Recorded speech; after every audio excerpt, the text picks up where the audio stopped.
Hello friends, আবারও চলে এলাম একটা নতুন মিনি ব্লগ নিয়ে। তো সকাল সকাল আজকে আমি ব্রাশ করে চলে এলাম রান্নাঘরে কালকে রাত্রে ভিজিয়ে রেখেছিলাম মৌরি আর মিচড়ির জল, সেটাই এখন খাবো। আর ভিজিয়ে রেখেছিলাম কাঁচা ছোলা আর কাঁচা বাদাম, যেটা খাওয়া কিন্তু শরীরের পক্ষে খুব উপকার।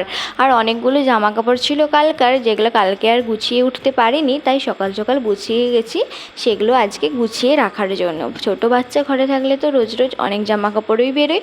আর সন্ধেবেলায় একটু মুড়ি মাখিয়ে খাচ্ছিলাম, বৃষ্টি হচ্ছিল খুব, তাই ইচ্ছে করলো মুড়ি মাখিয়ে খাই। তো বেশি কিছু না, এই সামান্য কিছু চানাচুরের পেঁয়াজ দিয়ে মুড়ি মাখিয়ে খাচ্ছি। আর আজকে রাত্রে বানাবো পাটিসাপটা পিঠে, তার জন্য কিন্তু গোলনাটাও গুলে নিয়েছি আর নারকেলটাও করে নিয়েছি। আর এই যে নারকেলের পুর কিন্তু আমার একদম রেডি। পাটিসাপটা পিঠে খেতে কার কার ভালো লাগে অবশ্যই কমেন্ট করে জানিও বন্ধুরা।